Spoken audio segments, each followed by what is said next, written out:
It's a brand new day on Daybreak Africa, reaching you from the sunshine state of Ondo. I am Anire Binitie. Thanks for joining us today. As usual, I am not alone. I have my colleague who is looking all dapper and English this morning. Good morning to you. I'm Ezekiel Ogar.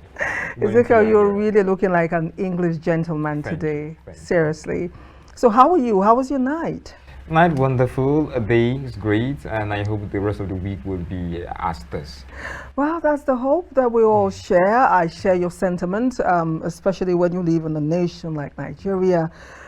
We can't say it enough on the show. We just can't say it enough on the show that Nigerians need to keep hope alive, need to stay positive, and need to believe that tomorrow will be better. But again, the change that we desire will begin with us. Definitely. If we want the Nigeria that we desire, we can't get it from abroad. We can only get it within, and it begins with us. Definitely. So don't go anywhere. We'll take our first break to bring you our package for the day. When we return, we have a very important topic that you do not want to miss. Stay with us. Education in Nigeria is in full crisis. These crises are responsible for the poor standard of education in the country. Among many crises are examination malpractices, cultism, and low school enrollment, poor performance and teacher quality, as well as abandoned projects. Okay, there are a lot of challenges facing the educational system in Nigeria, one of which we have insecurities. We have lack of funding from the government, and we have insufficient staffs. For example, there are a lot of schools that don't have enough staffs or teachers to take the classes. Then we also have economic crisis, like the inflation going on in Nigeria, because a lot of students or a lot of parents are struggling to put food on the table. So it is very hard for them to send their children to school or to save something for educational purposes for their children. So I think inflation is also a major problem that is causing educational crisis in Nigeria. So also in primary and secondary schools as well, they need educational funding, mostly in public schools, because you can have 1,000 students in the class and they would not even have proper seats to sit on. So the discomfort might discourage them from going to school. And then parents too don't pay attention to their children. Maybe some parents, they just neglect their children and they just leave them roaming about on the streets. Or when they go to school, they don't ask them questions, give them advice on what to do in school, or monitor their education. So parents too also have a bit of hand in this problem. For the crisis in education, we have to take it into 5 aspects or 5 categories. Now the categories, the first one is the students, and also we have the teachers, we also have the environment itself, we have the government, and also we have the parents. So there are 5 factors that are causing the what we're talking about, the crisis in educational crisis in Nigeria. So we do, and there's now one that is serving as a pivot. What I mean by pivot is at the center that is now controlling that 5, and that is actually the fund aspect. When I'm talking about money or the funding aspect of it, that one is the centralized factor that is affecting them. The system of the education before, in those days, is free. It's free that we are just making the education. But as at now, everything is so tight now. So for the parents that we are dealing with, they are just saying that all this the education that their children are facing now, that they don't have money. The causes of that thing is basing to their government. There are a lot of challenges facing the education in Nigeria. Number one, there are lack of materials in which governments were unable to provide. And at the same time, looking at the aspects of the schools paying taxes to the government, and at the same time, we are not knowing the actual thing they're using the money for. Like aging now, paying the internal revenue, paying all this, the educational stores. We don't know the importance of the money paid. And at the same time, looking into the aspect of doing common entrance sometimes in primary schools.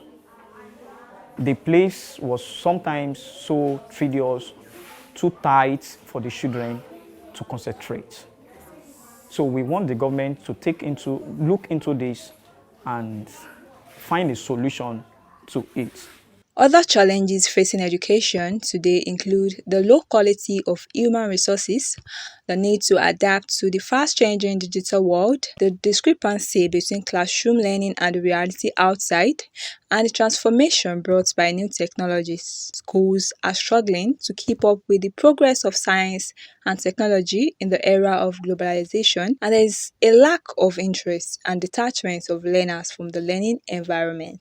Education sector crisis has been worsened by the intractable insecurity in various parts of Nigeria, like the girl-child educational inequity and poverty that has made quality education unaffordable to many Nigerians. This has led to a total loss of confidence by stakeholders in our education system. First thing I want them to do is, or I think the government should do, is provide more infrastructural amenities or infrastructural equipment to aid education, right? And then funding. Money is also needed to run education, right?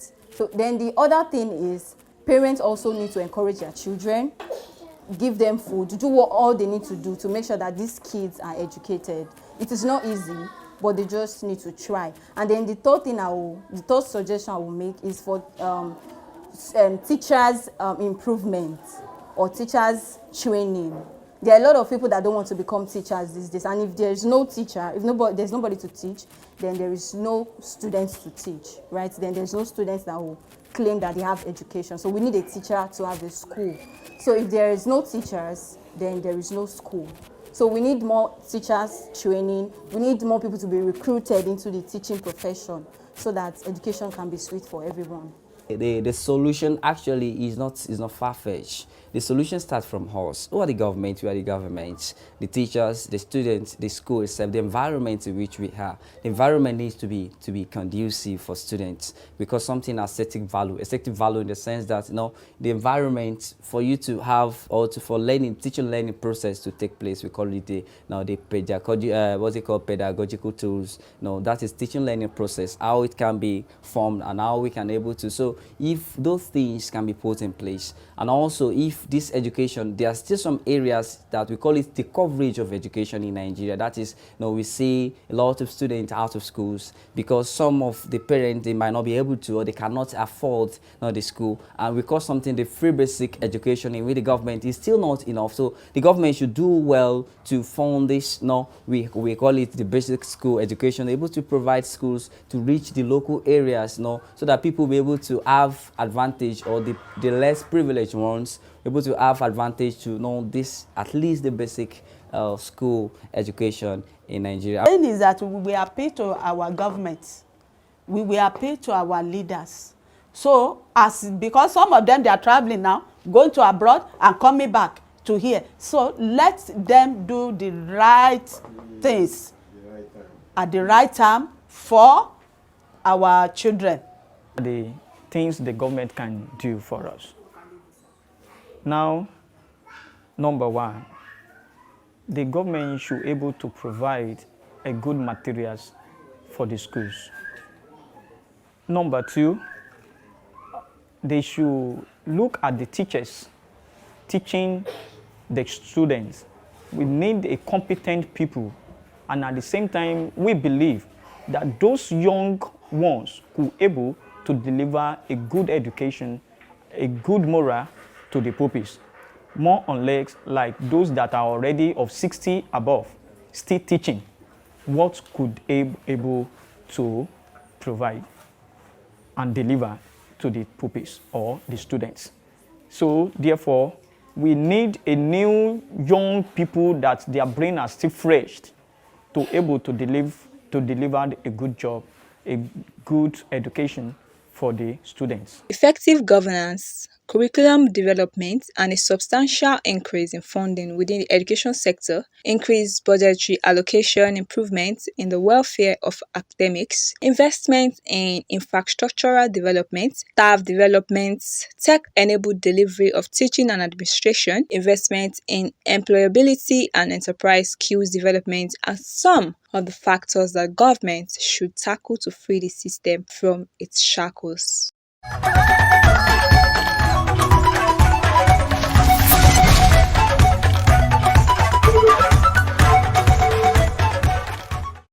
Welcome back. It's still Daybreak, Africa Usually have my studios in Ondo City. This morning we'll be talking on Nigeria's educational sector, and joining us via Skype is Mary Lotachukwu Ohagwasi, an educationist.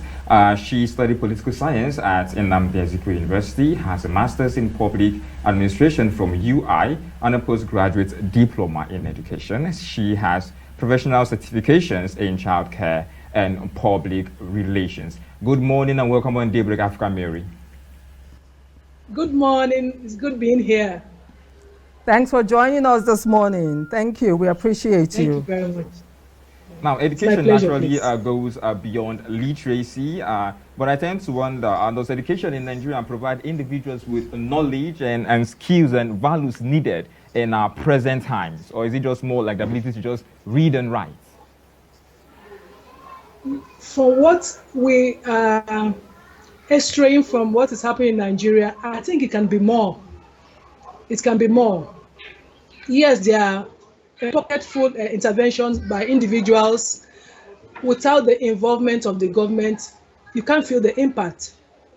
The emphasis so much on paper certificates and less on skills, have caused our parents and the society to have a misplaced priority. People are more keen on acquiring certificates and no skill to back it up. And in the workplace, you will need the skill beyond just the certificate. And you see people going out of their way to do anything possible to ensure their children acquire skills, to get certificates. You see them preparing, even writing the exams for their children. You see them buying certificates. And then you could see the children coming out, somebody having a first class cannot spell first class. It's an aberration. You have a first class, but you cannot spell first class. That's very funny. So I think we should put our priorities right as a people. Education is to solve problems. Education is to be able to live a functional life beyond the walls of the school. Education you give a children just to read and write will not suffice in the 21st century reality. We need people who can solve problems. We need people who have skills, who can bring it to the table and make a difference where they are found. And that's the challenge we have with our own kind of education. It's not the same thing in other climes. From cradle, children are being prepared for life. They go for internship. They go to volunteer. And these are the things that prepare them in the real life. Yes, the certificate will be there, but they can be able to defend the certificate when the time comes. So we have children having good certificates, but they cannot prove it. when the time comes for them to prove it. So I think we need to do more about it. And that's Now, a call for talking about situations like this, it's like you said, it's an aberration, because I remember once upon a time in this nation, we have people, foreign students come into Nigeria for their exchange courses. We had international teachers teaching us in our schools. As young as I was, my first teacher was a Pakistani woman when I was in the initial learning class. My first teacher was a Pakistani woman. I had a Pakistani English teacher, math teacher. We had Indians in the country. Nigerian educational system was one of the best in the world. I just want to ask, where do you think it began to crack? Where did we get it wrong? How did we lose those heydays? And we're now faced with such decay and rot in our educational system in this present time. I can say that the problem we have in Nigeria is a total package. Let's start from governance. You know, the leadership dictates the tune of what happens in any society. You know, when we start having a problem of personal interest, people are more interested in coming to rule and than what they bring to the table. You ask yourself, how much does government invest in education? You can't make a demand on what you have not invested in. The investment in education is very appalling in Nigeria. And look at the quality of teachers teaching our children. Anire, do you know that for you to go to College of Education, you have to have 100 over 400? Somebody having 100 over 400 should go for remedial and not to be a teacher. So if that is where we have placed education, then we're not ready for education in Nigeria. That somebody having 100 over 400 is allowed to teach in our classroom. That means our worst are the ones to teach. How do you produce the best with your worst? And that's a challenge.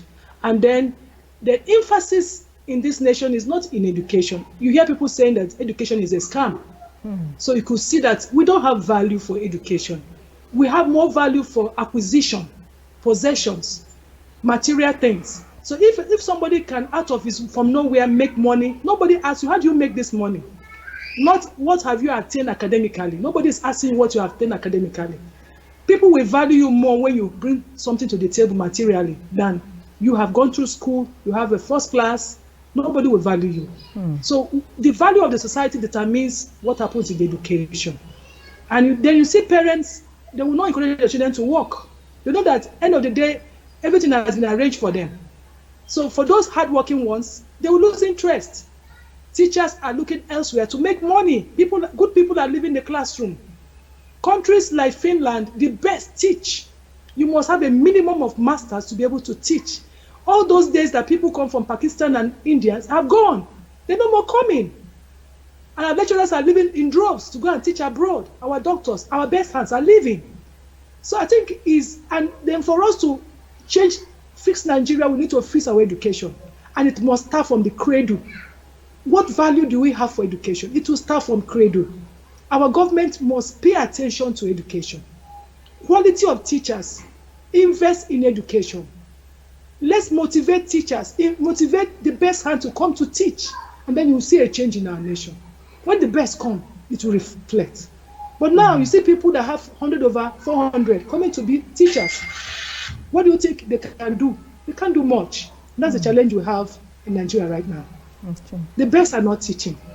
The thing is, currently we have mass exodus, in the name of seeking a better education. Do you really think we have nothing to offer when it comes to education in this country? And if you want or desire maybe a better education or the best form of education, you really have to leave this country. Do you really subscribe to that sentiment? I don't. Nigerians are very intelligent people. And if you go to these countries where they go to, they are the best in their classroom. So let's encourage our people to stay home. Let's motivate them to stay home. Let's invest in them. Let's spend on them. Our people can stay home and work.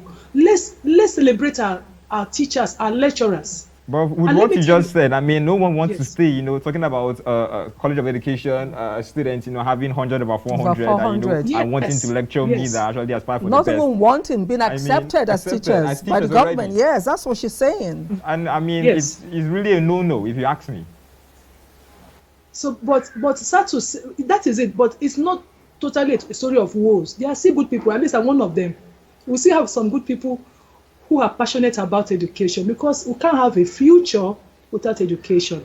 And at least for the sake of my children, I'm here. So I think we can encourage people. There are still good people who are still in education, and we can have a long-term plan as a nation. And if we do that, if the governance leadership can take it up, I tell you, in the next 5-10 years, Nigeria can still work. Education can still work in Nigeria.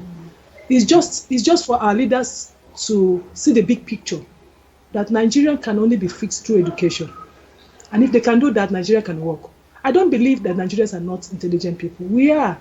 And we don't need to leave Nigeria to get the best. Then let us invite good hands from abroad to also come here than we living here. Let's invite good hands to come. Like in the past, we had the Indians coming here to teach, and we saw the impact. We can still invite them to come. So, but we must make, the place, friendly and attractive for people to accept to come. But where there's issues, people don't want to come where there's issues. People are leaving. Yes, that's the problem. We don't have good news at home. So nobody wants to come to a place where there's issues. So we need to make Nigeria work. Education is one of them. Security is one of them. Yeah. Now, let's take a look at the curriculum. There's been a lot of talk about the Nigerian curriculum, which needs to be looked into and changed. In places like China and Japan, even in Ghana, there's a decision that people should be taken for skills and not just for the papers that you talked about. They're actually sieving out and finding out what they're proficient in. They've looked out of the curriculum, which is sometimes borrowed from other shores or other climes. And that is why we have countries like China excelling in terms of technology and what have you. To the extent Ghana next door is doing the same, making sure that they have special schools for children with special intelligence. So they pick them out and make sure that they train them in what they're proficient in. So I want us to talk about the Nigerian curriculum, which we've used forever and ever without an overhaul. Do you think that probably that is one of the problems that we have? Because there are some subjects that are old and outdated or obsolete and really do not apply to our climate. Do you ascribe to that belief or subscribe to it? Yeah, our curriculum is not totally down and out, but we can revisit the current realities. Before now, it was prepared for us to, do a white-collar job where you finish school, you get a job. It worked when it worked, but right now it's not totally working, because how many people will you employ out of graduates churn out every year? So we need to work on functional education, skill-based education, entrepreneurship, vocational, education, leadership education, things that they're going to use to solve real-life problems when they leave the wall of the classroom. And then you begin to give them, prepare them, go out for internship. They go out, they learn, they come back to the classroom, prepare them, and they'll be work ready. And when they're leaving the classroom, for me, like I run a primary school, for me, every child leaving me by age 10, 11 should be able to acquire at least one life skill he can live on if he doesn't get a white-collar job tomorrow. And this should be also inform the curriculum in secondary school. While they are doing the maths and English and science, they should be able to acquire life skills that they can be self-employed when they leave the secondary school. Not everybody will go to university. We emphasize so much in university in this part of the world that if you don't go to university, you look like a failure. You can decide to detour and go to a vocational school after leaving the walls of your secondary school. So we need to revisit our education. We should look at our economy. We should look at our population. We should look at our demography. What is working for us? Let's take advantage of it and bring it into our education, so that our children are prepared for life. You don't just raise children that 5-10 years after school there is no job. That's suicide. So let's prepare the children that whether they get a white-collar job or not, they are leaving school to go and do something with their hands. I think it will go a long way in making a difference. That kind of education we need in Nigeria. So that, and then we emphasize the importance of paper certification, so that people will not do anything by all means to acquire it. And you see people, even the worst is that it's like people who are going to be doctors. You can imagine paying your way through medical school, then you become a killer when you leave the medical school. You become an engineer that will build bridges that will collapse tomorrow. So these are dangerous things. So prepare people that those that truly are qualified to do this can go, and the rest of us can do something else, not being desperate to be everywhere. At the end of the day, we have crisis. So I think we can get it right in our education if you can revisit what we are saying this morning. You talk about governance, government having to share a part of the blame when it comes to educational structure and this nation. I tend to wonder, is it more like the government is doing less, or is it more like their best is not just enough? Their best is a far cry. You can imagine a nation where 20% of their population is out of school. Who do you blame? Do you blame the parents, or do you blame the private schools? It's still going to the government, where 20% of your population is out of school for one reason or the other. Government need to play more role through policy making and investing in education for our education to take a new turn. And that's just the truth. You know that before now, we have, like, every year we have our children being at home 6 months through ASU strike. Those kind of graduates, what difference would they make in the workplace? Where half of your stay in university was at home. I didn't even get what I'm saying. So yes, government has a role to play, to make our education to work. If they invest on it, if they focus on it as their emphasis, it will rub off on whatever that is happening. It will show in the next 5 to 10 years. You'll see a difference. And in all those climes where Yobe, Sokoto, and Kefi, we have over 60% of their school-age children at home. In such places, if the classroom type of education is not working, these children are acquiring something that looks like education. Even if it's mean craft, we should empower them. Especially the girl child. There's one part of Nigeria, I can't remember which state, and they were marrying off some girls. They're marrying off some girls. That's not an achievement. So we can empower those girls to contribute to nation building. So those young ones, in the next 20 years, it becomes the future of Nigeria. What would Nigeria look like with that kind of population that are not empowered, that didn't have a level of literacy, and to make contribution to nation building? There will be a problem. There will be a problem. So I see this as time bomb that will explode someday if something is not done. So when it comes to curriculum updating, how often do you think it should be updated? Sincerely, it will not be more than 3 years. And then as there are major shifts or major issues coming up, like when we had the coronavirus, something must, now we have to do hybrid in education now. Because of that incident, we are at home for a long time. Many schools were not prepared because they are used to having brick and mortar education where you must come to a physical building to learn. Children, lost their academic milestone because they were at home for a long time. So now we have a hybrid that you can do both online and a physical classroom. So when you have a major shift, a major change, it should also reflect in education. So I can say 3 years, but it could come in suddenly if something happens. Government should be proactive, not reactive. You should be proactive, look at situation and act on it immediately, and take action. That's what government should be. Okay. Yes. Now I want to go back to the fact that we have over 20% of our population out of school now. According to the United Nations, almost over 10.5 million school children are out of school in Nigeria, which is the highest rate in the world. This is the highest rate in the world. And I know this is actually alarming. You gave us a statistics, or you referred to the northern part of the country where we have over 60% of school children out of school, because Nigeria actually believes in the paper certification rather than skill acquisition. I would really want you to express and actually inform, if the government is listening, the need to look out of the classroom or look beyond the classroom in in empowering Nigerian youth, especially those in the northern part or the north central part of Nigeria who are out of school. In your opinion, what or how should government really assist these children? Because again, a lot of them don't even want to go to school because the environment is not encouraging. Of course, we have insecurity in those areas that have made people run away from their homes and what have you.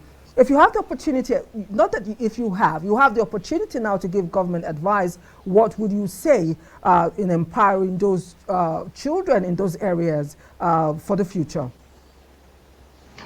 I would like to say to our dear government, please, when you have an unconventional problem, find an unconventional solution for your problem. The classroom will not work, especially our children in the northeast. The classroom will not work. You can go through their mosque, you can go through their emirs, you can go through their communities to educate the children. You can have parks. You can have people who can come with, you will know what is peculiar in those areas. And some of them are in their IDPs. You can go to their IDP, set up, something that looks like a school, and some of them are nomadic. And as they move, you can move with them. You can find unconventional way to reach out to this population. And there are much.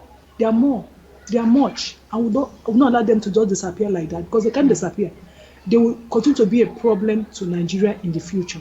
So our government, for the sake of posterity, should rise up to the occasion and do something. Empower people, get hands, send them out among their people, raise people, train them, empower them, equip them to reach out and equip and empower these young ones for the sake of posterity. And the posterity will be kind to Nigeria leaders if they can do that for our young ones. We cannot ignore them.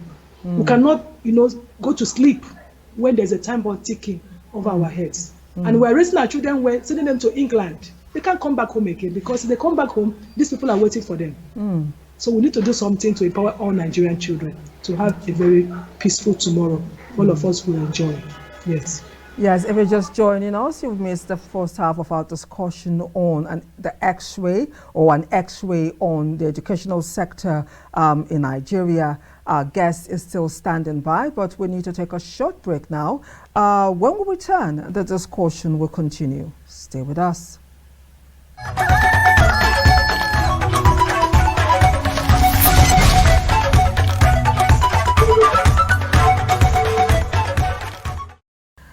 Welcome back. If you're just joining us, it is still Daybreak Africa, where we're taking a look on the educational sector, an X-ray of the educational sector, in fact, where our guest is still standing by. She is Mary Lota Ohagwasi.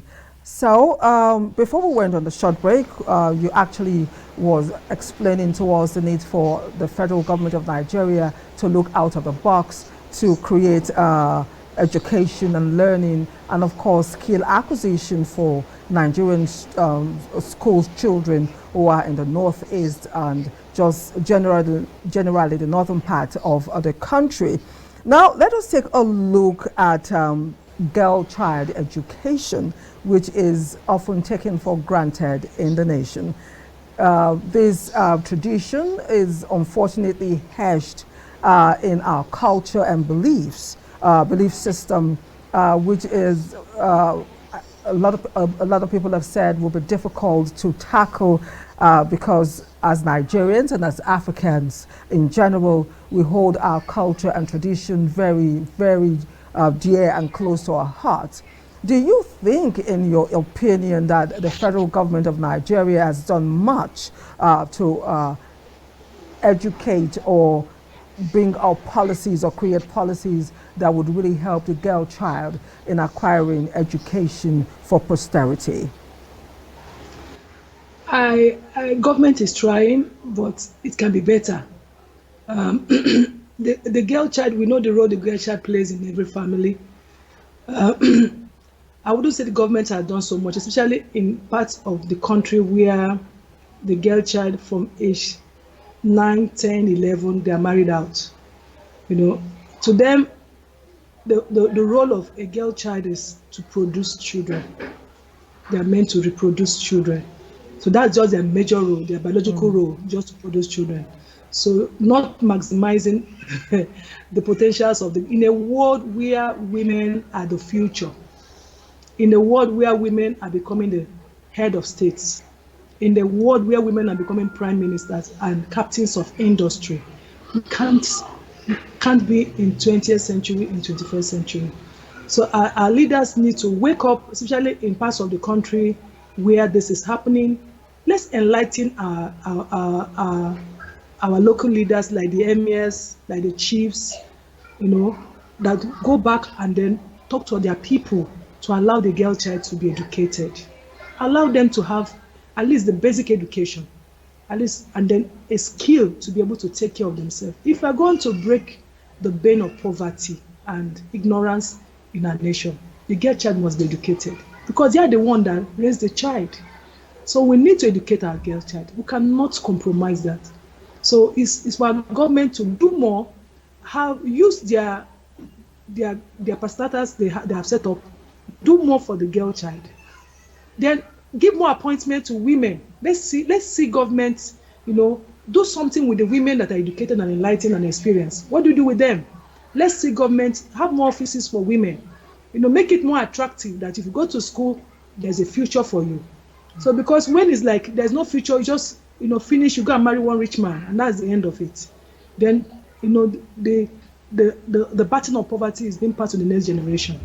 So our government needs to do something about it. The girl child education needs to be revisited, and then empowerment, not just education, but empowerment, especially the parts of the country where there's not much going on, especially empowerment. Let them have skills, what they can do with their hands, so that they can take care of their family and break the backbone of poverty in Nigeria. I think government needs to do more about that. Yes. So what's your take when it comes to privatization? Many tend to appeal as to the fact where they believe privatization would tend to, boost the education sector in Nigeria. Do you take that view also? The reason why we have private people coming into education is because there was a gap. Government begin to lose their grip over education. And then so much emphasis on paper certification, people now go into education. Education should not just be, a business enterprise. It is a social enterprise. It's one of the fundamental rights we owe any citizen of any country. We owe it to our citizens to show that they go to school. You are hearing some school becoming 42 million in a year. You're hearing schools becoming so much, people spending so much through their nose to send their children to school. If our public schools are working, you don't need that. Many parents will not bother to go to private school if the public schools are working. The minimum any government should give their people after security is education. Our public schools should work. Let's revisit. Do you know Okada riders don't take their children to public schools anymore? They go to a private school. Some of those private schools are very funny. Some of them are nothing to write home about. Everybody is converting everywhere to become a school. That's a scam. So we need to do something about our public. If the public education is working, we train our teachers, we empower our teachers, we motivate them to remain in the classroom. We equip our learning environment, make it learning friendly for the children. People will have a reconsideration and take their children, just like in England. They go to public school. Other countries of the world, they go to public school. It's public school. Before you think about going to a private school, you will know what you are thinking about. You can use your money to do something else, but do you know how much it means to go to and you know how much you pay teachers, equip your laboratories, prepare them for exams? It's a whole lot of money. So, and it's not cheap. It's not cheap. It's only the government that can run an education equitably and efficiently. But sad to say, because it's not working, private individuals take advantage and start doing business. And when you're doing business, one of the upper things in your mind is profit maximization. So at the detriment of the future of our children and the future of our nation. So government should do something again. Let our private primary and secondary school work again. And also our public universities too. Some of them are collapsing. People are losing interest in sending their children because of fear of strike. people are withdrawing their children from public school to private school. They don't mind starting afresh again. I think government need to do more about education in Nigeria. Let's tell government. Government, do something about education in Nigeria. Let's do something about education. Yes. Okay. Nigeria Now, will work with education work. It's interesting that Ezekiel asked that question. It's not that I want to take us back to the past, as it were, because we're looking forward and hoping for better days for the sector. But you did tell us that private schools came into place because of the lacuna or the gap created by the federal government. But those in power today were actually product of missionary schools in the country before the schools were taken back by government. And of course, there was so much expectation from government. Unfortunately, after they took back the schools from missionaries, the gap was created that now brought in the private schools. Do you think that was a right move from the beginning? Do you think, because if most of the great people we have in power or we have in higher places, be in different spheres in the country, are actually product of missionary schools, and now we're having the problems we're having now after government takeover, do you think that was a wrong move from the beginning? And do you think that most of the problems we're having now can be traced to that takeover? Well, when the missionaries were here and the population was okay for them to manage, yes, they may have a good intention, but they could not sustain it. Government feel that it's their duty, it's their primary duty to provide education. But sincerely, they came maybe with a right, motive, but with what we are seeing on ground, they could not sustain, the vision. I would still say that even if you take back education to the missionaries, how many missionary bodies to be able to manage this explosion of population in Nigeria, to be able to manage the education? Even the present missionary schools we have in Nigeria are not cheap. They are very pricey. So it tells you, in tune with the current reality, the Nigeria of today, no individual alone could run the private education equitably and cheap enough for people to be able to afford it. To be difficult. So we still need government collecting tax, using the tax money to give our children education. So it's government's duty. So they can partner with private organizations, though they can partner with mission bodies. I think what we should think about more is on partnership. Government should still fund education and use the expertise of these organizations or individuals to be able to run it. But for government to remove its hand completely on education, our education will collapse. That's the truth. We need government to be in education because of the funds required to be able to run a very good, environment for our children. Even at this point, what exactly is your perspective on fee hike, even in our public institutions? Fee hike and a little bit about the new student loan scheme. Well, as you could see that government some schools tried to increase their fees, and you could see the harsh reaction. You could see how people, rose up and reacted against it. I don't have any problem with government giving student loan. One, is it accessible? Two, is it in tune with reality? You finish school, some of them 2, 3, 4, 5 years, you've not gotten a job. When are you going to pay back the loan? Let's be realistic. Do what will work. Government should find a flat way, use that money you want to do loan, and let's give everybody equitable ground. If you pass JAMB and you're in a school, please allow the children to go to school. Allow them to pay something affordable, something they can look for and be able to. Some students are even paying their fees through those public universities. You can't believe it. Some of them are working, or some of them are just doing something by the side to be able to afford that token. So to remove it completely will be very difficult. So government should find a way to make it. Not everybody could access that loan. Not everybody, and even some of the requirements to get the loan may be difficult for some people to access. So let's make our education affordable, accessible, and equitable. So Yeah. that, Okay, yes, go on. yes. Now, I want to talk about children with disabilities. I want us to x-ray that as well. I don't know if in your opinion, government is doing enough for children with disabilities, because in other climes, you see special provision is made for people living with disabilities or challenges, people for the blind who want to go to school. We have blind lawyers, we have blind people, educated people in very rare cited professions, and they're excelling.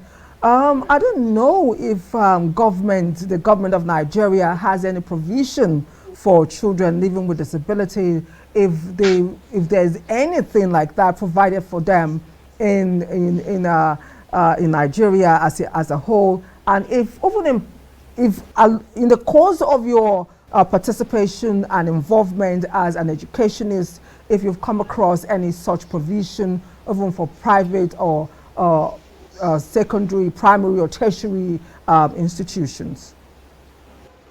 Well, there are pockets of interventions by government, but looking at holistically at the number of people in our population that have special needs, I think more needs to be done. Most times, the bulk of the responsibility is left for the parents. You see parents looking for therapists, you see parents looking for private centers to leave their children to be raised, and it's costing them arm and a leg, to raise such children. There are people, they are relocating out of Nigeria because of their special needs children. It goes to tell you that they are not getting enough help in Nigeria. In other climes, they are given priority. They are given attention, enough attention. There are social workers whose job is to take care of those people so that their parents can go to work, can maximize their potential, can add to nation building.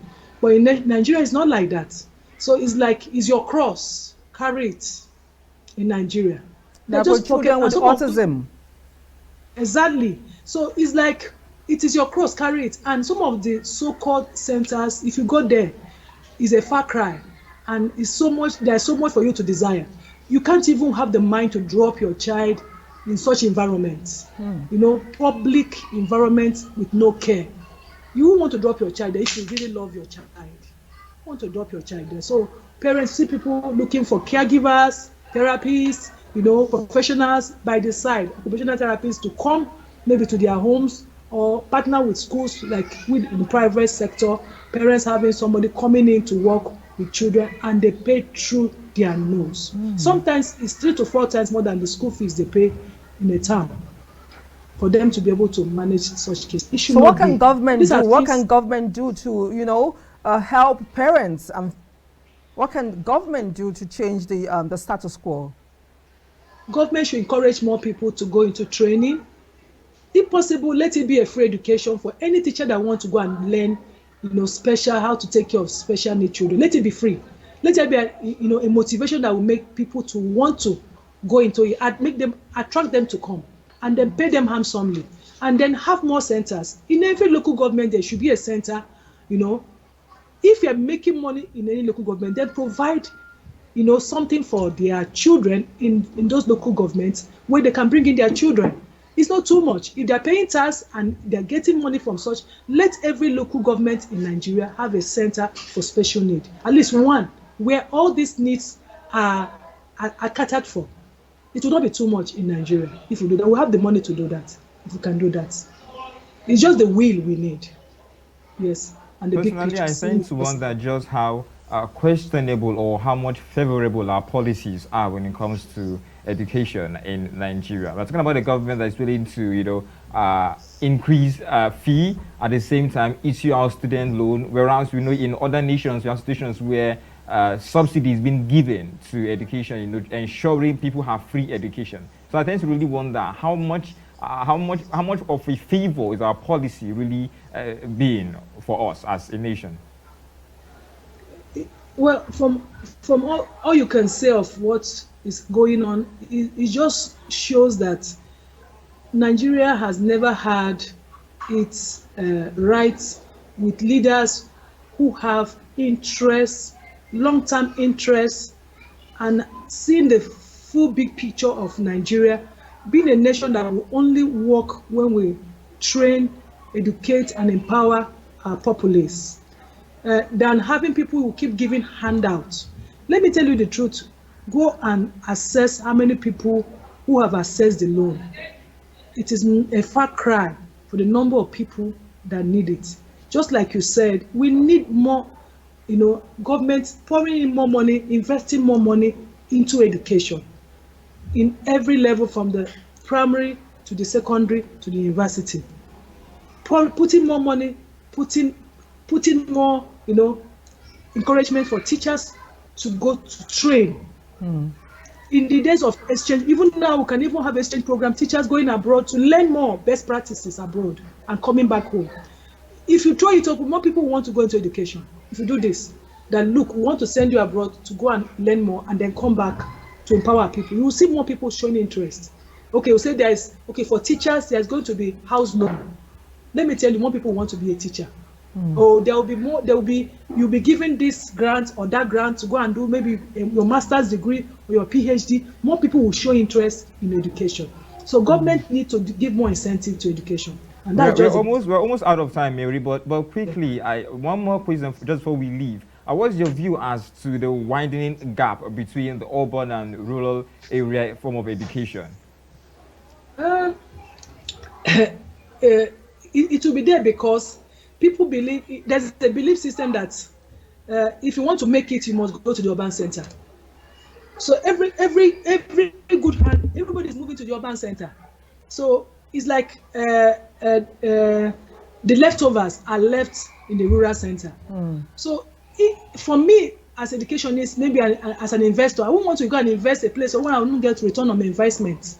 So the best goes to where there's people who will be able to pay. And that's the problem. We could close this gap? It's still going to be government that will do that. To encourage people, make the rural area more habitable, provide light, access to internet, and then good schools. If you have good schools, why are you leaving? Well, Mary, for one who said, pardon me, but for one who said education is more like an entire package, that includes both the government and the people, you tend to actually put more of the responsibility on the government. Yeah. Yeah. Yes. The responsibility is on the government. It's a total package, yes. But as I said, one of the greatest role government to play in the life of its populace is on education after security. So we put it more on government to provide education, either in the urban or in the rural. It's still going to be the government how to provide it. And then if there are interventions from maybe missionaries and individuals, that will just be a supplement. But that is not what we focus on. For the rest of us will just use a supplement, not depending on the private people. You cannot depend on them. Yeah. So as we round up our discussion today, I want you to holistically give us an overview of how you think the educational system can be improved in the country. We've talked about out-of-school children. We talked about the girl child education. We've talked about children with disabilities. We've talked about the curriculum. We've talked about hiking school fees. How do you think, in your opinion, when you combine all of these problems and challenges together, what should be done to improve the Nigerian educational sector, in your opinion? Okay. Yeah, in my own opinion, government should invest more in education. You see, value goes where there is money. Value goes where there is money. So when you see value, people begin to tend to begin to navigate towards value. So when government begin to show interest in education and invest in her, the best begin to come over to education. Just like the best want to go to oil company, the best want to go to maybe the banking sector in the past. I don't know how it's now. So you attract the best when you give more. So when government invest more in education, trust me, more good hands will begin to show interest in education because there is money there. That is one. Two is value system. Let's begin to emphasize on the importance of first class, 2-1, than to skill. You're coming without skill, nothing for you. So it will make people to emphasize on paper certification than going out to have skills. It will even help individual schools, maybe private or public, emphasize on children doing well with their hands. Then you cut down on vices. You see children now going on a system doing Yahoo and all the rest of that. We cut down. People doing prostitution and all that, we cut down. Cultism, we cut down. When a man is busy with his hand, he will be thinking and he will do less of vices. So it will cut down. So let's promote children working with their hands. When you work with your hands, you will not think vice. You don't want to do it. It's when you are idle that the devil will provide somebody what to do.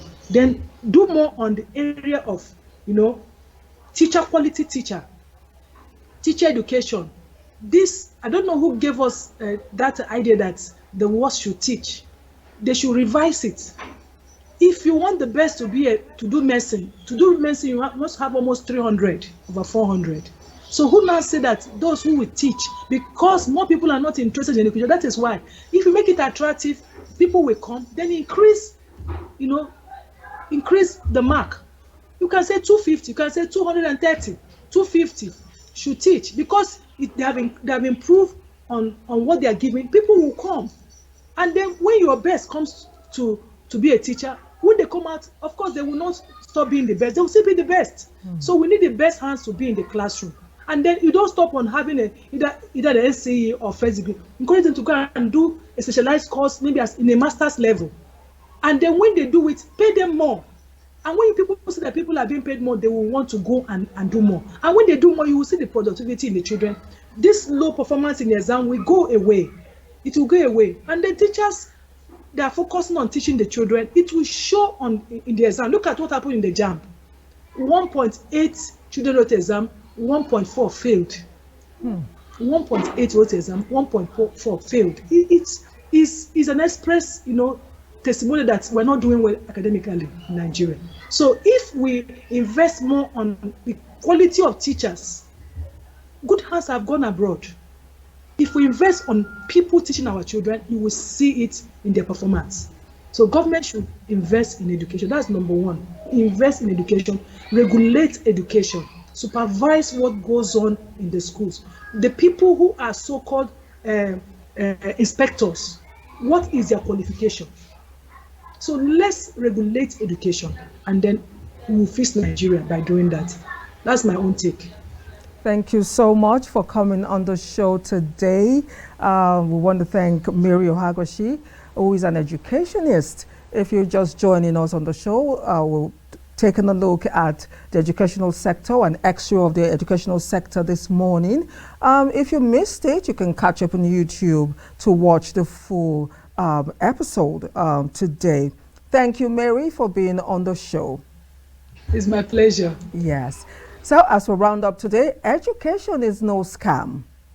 Education is no scam, number one. Secondly, you do not have to rely on paper certification. You can actually acquire skills, thinking out of the box, and you can also be one of the people who will change the story of Nigeria if you dare. My name is Anire Binitie. Thanks for watching. You have a great day ahead. I remain in Ezekiel. Bye for now.